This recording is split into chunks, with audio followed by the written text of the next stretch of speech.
juga berita, saya nggak tahu benar apa enggak, tapi ya mungkin Pak Jenderal Pak Paul nanti lebih tahu. Katanya yang kemarin ada 75 orang yang di KPK itu, yang tidak lulus ujian wawasan Pancasila itu, katanya akhirnya follow up-nya, kalau nggak salah informasinya nggak akan ada pemecatan ya menurut KPK.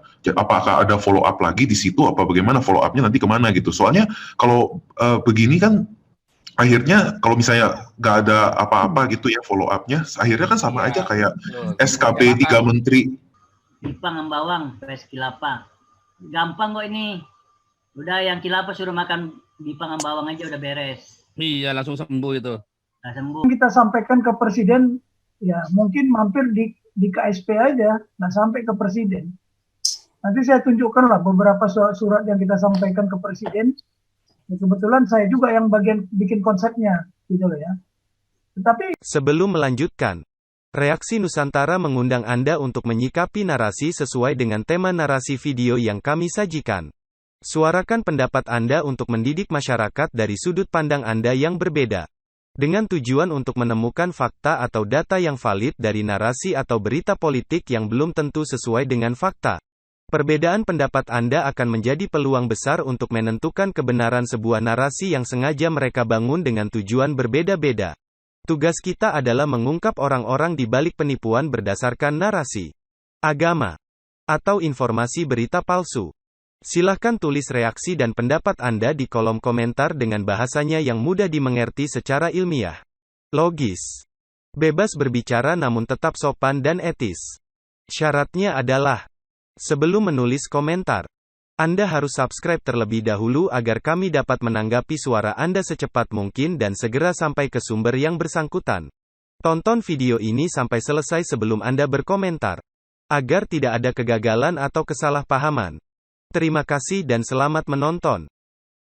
Ya, maksudnya sebatas retorika doang kan dalam tanda kutip, seperti akhirnya kejadiannya seperti yang kemarin rame-rame SKB 3 menteri dibatalkan MA itu, terus follow up yang masalah buku teks sekolah itu, yang mengenai katanya Alkitab palsu apa-apa itu, akhirnya ada upaya apapun selalu seakan-akan patah di tengah jalan, terus lenyap gitu ke lubang hitam gitu. Nah makin lama, kalau sekali, 2 kali, 3 kali, bahkan 4 kali atau lebih gini terus, lama-lama orang kilapah bisa bilang gini kan Pak, kita ngapain juga akhirnya nggak apa-apa loh, gitu. Atau mungkin ini seperti yang Pak Jenderal suka sebut berulang-ulang itu, yang masih tahap di mana misalnya antek khilafah masih dibiarinin bebas mau ngapain juga, tapi nanti suatu saat digiring ke killing ground. Apa bagaimana ini? Bagaimana menurut Pak Paul dan Pak Jenderal? Terima kasih. Iya. Luar biasa. Sandinya Nabi 26 mulai berkembang nih, bagus sekali. Jangan salah, LDI Asik nih, nggak dijawab nih passwordnya nih. 98 ya? Kalau 98 kan udah dijawab tadi passwordnya apa 98. Jawabnya harus apa tadi? Paham itu dari tadi enggak? 69 ya. Iya, jawabnya 69. Kalau nggak lakau gitu loh. 69 keren. Ini judulnya luar biasa, Pester. Ipang Ambawang, pes kilapa. Gampang kok ini. Udah yang kilapa suruh makan Ipang Ambawang aja udah beres. Iya, langsung sembuh itu. Nah, sembuh itu selesai. Terima kasih, Pester. Kita salahnya susul karena itu karena nggak makan Bipang Ambawang, makanya kualat ya. Coba kalau dia makan Bipang Ambawang langsung sembuh itu. Saya kemarin kena COVID satu keluarga, kita makan ini Hongba, langsung sembuh itu. 3 hari sembuh. Nah, makanya dia harus diajarin biar tahu. Sekian, Pester. Terima kasih, Jenderal. Oke, lanjut Pak Jenderal. Sudah ready materinya yang webinar kewarasan? ya nanti kita kupas sedikit ya. Ya boleh, sudah ready nih. Tapi tidak usah semua. Saya mau jawab dulu lah, ya, Pak Dio Tambunan. Ya levelnya masih letkol kok. Gimana mau bisa bicarakan masalah nasionalisme? Ya. Nah dia ngomongnya di masjid, pasti ada kepentingan untuk masjid kan. Tapi oke lah, biarkan aja lah dia ngomong begitu. Kita yang penting apa yang tidak disampaikan sama dia nanti kita sampaikan. Nah pertanyaan yang dari kemarin tuh bagaimana supaya ini sampai ke presiden atau supaya sampai ke pemerintah. Oh saya sudah cukup capek Pak Dio. Ya Pak Dio Tambunan, 10 tahun saya di apa namanya di organisasi yang namanya Ikatan Keluarga Alumni Lemhanas. Ya. 10 tahun lebih saya di situ. Ya. Apa yang kita sampaikan ke presiden, ya mungkin mampir di KSP aja, nggak sampai ke presiden. Nanti saya tunjukkan lah beberapa surat yang kita sampaikan ke presiden. Ya, kebetulan saya juga yang bagian bikin konsepnya, gitu loh ya. Tetapi ya mungkin hanya sampai dilaci di sekretariat negara, nggak pernah dibaca, bahkan tak mungkin sampai ke presiden pun, saking bingungnya, ya kan? Karena takut nanti dari presiden ada disposisi kan, untuk dijabarkan, untuk menjadi PR. Karena semua orang bukan mencari PR sekarang, mencari RP. Gitu. Jadi kalau kata Pak Dio Tambunan bagaimana? Ya jalan satu-satunya pertama ini kita lakukan forum dialog dulu. Ya seperti ini kan kita berdialog. Kemudian kita nanti dari forum dialog meningkat menjadi apa? Menjadi diskusi, fokus group discussion, forum dialog, ya terus forum grup dialog, FGD juga namanya. Nanti baru menuju ke forum group discussion. Setelah itu lokakarya, setelah itu seminar. Saya sebenarnya ingin melaksanakan seminar nasional di gedung MPR ya untuk yang kedua kalinya. Tapi ya kebetulan kebentur dengan masalah PSBB masalah virus corona COVID-19 ini.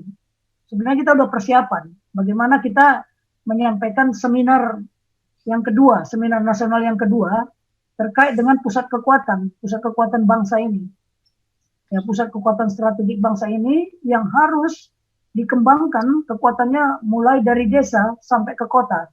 Kalau dari kota ke desa sekarang sudah tidak mungkin rasanya. Tapi bagaimana kekuatan-kekuatan di desa? Desa itu merupakan salah satu sumber ya, pusat pengembangan ya kekuatan strategik nasional Indonesia. Tapi cilakanya di era belakangan ini, desa pun sudah terpolusi wanipiro ya gara-gara demokrasi yang kebablasan ini bukan lagi demokrasi Pancasila, tapi demokrasi yang sudah ya bukan modelnya Indonesia, sudah modelnya Yunani. Ini yang perlu kita pelajari nanti ke depan bagaimana kita melaksanakan seminar. Ini kan apa yang kita lakukan di forum ini di Zoom ini kan salah satu ya strategi, tapi nanti kita kan bilang kita belum sampai kepada how. Kan saya selalu bicaranya apa? 5W 1 how. 1 H. Jadi mulai dari why, ya, who, what, when, where, satu lagi how, bagaimana. Kita belum sampai ke bagian bagaimana. Nanti kita perlu menjabarkan bersama, ya. Itu jawaban saya kepada Pak Dio Tambunan karena kita tidak mungkin secepat ini karena sudah lama, ya, saya 10 tahun mendapat sket untuk menjadi pusat anggota pengkajian strategis di Ikatan Keluarga Alumni Lemhanas yang sekarang anggotanya sudah sampai mungkin mendekati 20.000 ya, mendekati 20.000. Cuman ya itu tadi, siapa yang mau mengizinkan saya menyampaikan ini karena saya adalah seorang anak buah yang tidak dikenal. Apalah seorang bintang 1 kan. Nah di Indonesia ini kan gengsi. Nah ini penyakit gengsi ini. Mereka kalau disarankan begini-begini merasa saya menggurui. Nah disitulah satu kelemahan di bangsa ini. Kalau ada junior yang lebih tahu, lebih pintar, lebih mau kerja, itu dianggap menggurui. Tapi begitu kepepet, baru puntang-panting semuanya. Ya, cobalah sistem pertahanan rakyat semesta. Harusnya ada latihan perang antara siapa? Antara purnawirawan dengan yang masih aktif. Untuk apa? Dalam rangka mengestafetkan pengalaman. Ya, mengestafetkan kompetensi. Ya kan? Belum tentu kolonel-kolonel atau jenderal bintang 4 seperti Muldoko atau Gatot Nurmantio pengalamannya lebih banyak dari saya, belum tentu. Ya, nanti sekali-sekali perlu ditayangkan juga itu level ya kompetensi yang saya miliki, karakter yang saya miliki. Pak Paul sudah ada barangnya gitu. Itu Pak Tambunan. Kemudian Pak Susu Kuda. Saya minta maaf ini. Sebentar Pak Tobing. Ya. Ada yang penting yang saya sampaikan tadi terkait dengan non-blok. Ya, oke, masalah non-blok. Oke, karena tadi ada pertanyaan 2 orang masalah KTP non-blok. Sekarang begini, ketika ada perang dingin, ya blok timur sama blok barat, ada non-blok di tengah-tengahnya. Tetapi ketika perang dingin berakhir, jadi non-blok yang menjadi musuhnya kan? Karena bloknya sudah hilang satu. Kita tadi di tengah-tengah. Nah, tetapi ya tadi ada pertanyaan nyambung sama siapa itu adik kita yang masih muda. Kalau ada rahasia negara, oke lah saya buka aja. Ya, kita mikir, kenapa kok kita membela Palestina? Sementara kita tidak mau membuka hubungan dengan Israel. Ya. Rugi nggak kita tidak berhubungan dengan Israel? Itu yang harus ditanya. Keputusan itu ada resiko, ada juga konsekuensinya. Semua kemajuan-kemajuan hanya Israel lah pendobraknya. Ya. Karena memang Tuhan sudah berjanji kan, Israel itu apa? Anak yang disayang Tuhan. Siapa yang mengutuk Israel akan kukutuk, kata Tuhan. Ada nggak itu Pak Paul? Saya lupa di ayat berapa. Cuman saya pernah sepintas membaca. Siapa yang mengutuk Israel akan terkutuk. Ya. Nah, cuman sekarang kan sudah berkembang. Nah, ngapain? Sementara Palestina ditinggalin. Ya, ditinggalin oleh negara-negara Arab. Yang sibuk di Palestina itu siapa? Turki kan? Karena sebenarnya Palestina yang ada bukan suku Filistin yang dulu. Mungkin Pak Paul lebih tahu ya. Itu bukan apa? Bukan suku Filistin Bukan yang orang dulu. Filistin, bukan orang Filistin, bukan orang Kanaan. Filistin. Bukan. Tetapi mereka yang masuk ke sana adalah mungkin salah satu suku yang dari Turki kan. Sekarang gampang aja kok. Mengapa Turki mati-matian? Bagaimana? Coba baca. Bagaimana Erdogan bilang apa? Saya akan mencoba melepaskan Yerusalem dari Israel. Nah, itu kan visi dia jadi pimpinan. Iya. Visi dia kan begitu. Nah, ini contoh. Tetapi siapa yang bisa menghambat penggenapan nubuat Tuhan? Nah, ini kalau Donald Trump kemarin sudah membuka ya hubungan diplomatik, bukan membuka, tapi mengakui Yerusalem sebagai ibu kota Israel dan memindahkan kedutaan sana. Itu kan ini nubuat Tuhan sebenarnya. Akan ada Yerusalem yang baru, apa segala macam. Gitu ya. Nah, yang begini-begini ini kita juga harus mengikuti apa nubuat Tuhan. Ya, apa nubuat Tuhan itu kita harus mengikuti. Nah, inilah. Nah, masalah masalah oki. Jadi telanjur saya ngomong ini. Ketika kita bicara politik bebas aktif, kemudian kita sebagai anggota non-blok, tapi kenapa kita terlibat masalah oki? Coba buka Pak Paul, ya kan? Oki kita terlibat nggak? Nah, yang begini nih, yang kita mau lihat. Oke lah, tadi sudah saya buka masalah non-blok, kemudian karena blok barat, blok timur sudah pecah, dan tadinya bipolar menjadi multipolar, ya non-blok juga dianggap salah satu kekuatan yang harus hancur. Kebetulan Yugoslavia, di mana non-blok dulu pertama kali dideklarasikan, hancur babak belur kan? Nah, yang begini-begini nih, ya kita harus ikutilah perkembangan Quad Pos yang sudah terjadi di kemudian hari, yang di masa lalu gitu. Karena pasti ada kaitannya ke masa depan, ya. Nah, saya kira kalau masalah buku saya baru dalam bentuk PowerPoint seperti itu. Makanya saya harapkan sebenarnya, saya memang punya keterbatasan di sini ya, mengirimkan semua apa yang mau kita diskusikan seperti ini.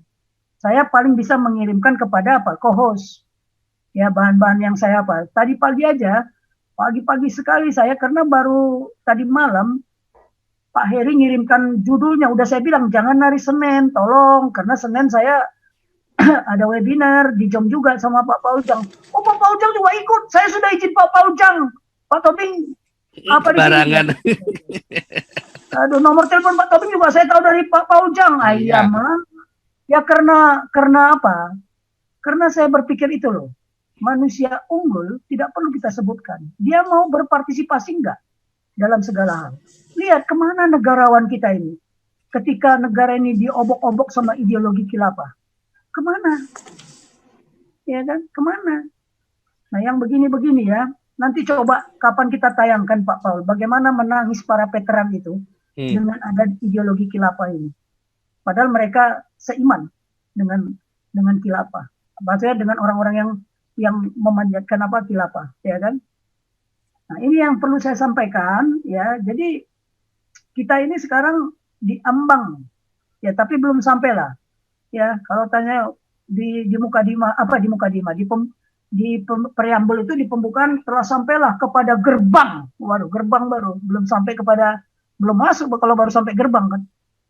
Nah, ini harus kita analisa. Jadi saya kira kalau masalah buku saya baru dalam bentuk PowerPoint itu. Makanya saya harapkan di samping saya memberikan pencerahan pembekalan ada catatan-catatan kecil lah. Ya, ada catatan kecil. Apalagi kalau mau diulang-ulang apa yang kita sampaikan di sini, gitu loh. Ya, apa yang ingin kita sampaikan di forum ini diulang-ulang. Karena mendengar itu lebih bagus ya daripada kita membaca. Karena bangsa kita adalah malas membaca. Saya tahu itu. Ya, tingkat mau membaca itu kita ini penduduk Indonesia ini paling malas. Ya, paling malas. Ya. Oke lah, saya kira udah terjawab Sedikit, ya. Pak Tobing. Pak Ya, Tobing, sedikit saya ya. tambahkan. Ya. Kenapa saya tadi menyampaikan tentang pemerintah mati-matian membela bangsa Palestina, sementara banyak peristiwa masalah-masalah di negara kita yang tidak diselesaikan. Contohnya tugas melindungi segenap bangsa Indonesia, apakah sudah dilaksanakan? Tugas melindungi seluruh tumpah darah Indonesia, apakah sudah dilaksanakan? Bom bunuh diri dari teroris sudah berapa? Kalau kita hitung, udah tidak terhitung sebenarnya. Jadi ini ibarat seperti yang dikatakan Pak Paul, kutu di seberang laut tampak, sementara gajah di depan mata tak tampak. Jadi masalah-masalah di dalam negeri dibiarkan saja, kemudian mati-matian melakukan sesuatu untuk Palestina. Ini kan sudah sangat janggal dan aneh. Tidak tepat leadership seperti ini, menurut saya seperti itu. Itu saya tambahannya, Pak. Terima kasih. Oke, jadi beginilah. Saya juga nggak ngerti politik luar negeri kita. Katanya politik luar negeri bebas dan aktif. Ya kan? Tapi saya juga heran. Ya kan? Apakah Kemenlu, sekarang kita jujur aja lah, apa Menteri Luar Negeri ini negarawan? Dari mana? Mari kita uji. Jadi masalahnya apa? Karena kita tidak satu visi, tidak satu misi. Ya, tidak satu strategi. Nah, satu lagi yang parah, ya, kita tidak menerima pelajaran yang sama. Doktrin itu adalah ajaran, ya, yang berisi apa? Prinsip-prinsip atau ajas-ajas yang sudah diakui kebenarannya dan sudah teruji dengan tinta darah. Untuk apa? Untuk mewujudkan tujuan nasional, kepentingan nasional, cita-cita nasional. Tapi Pak mengerti, sini saya uji, Menlu luar negeri itu, saya uji sini. Kalau enggak terkencing-kencing dia saya bikin. Karena enggak ngerti, lihat aja lah. Kan sudah saya bilang berkali-kali, negara ini punya strategi enggak? Strategi nasional, punya enggak? Enggak punya. Belum lagi Pak Tambunan tanya ke saya, kenapa pasukan kita dipuji-puji di PBB? Coba tanya, sejak kapan pasukan kita itu melaksanakan tugas di PBB? Bukankah saya yang di staf operasi yang memperjuangkan itu? Bukankah saya yang inisiator mendirikan peacekeeping center yang diresmikan oleh Ban Ki-moon di Sentul itu? Besok saya tunjukkan konsepnya. Ada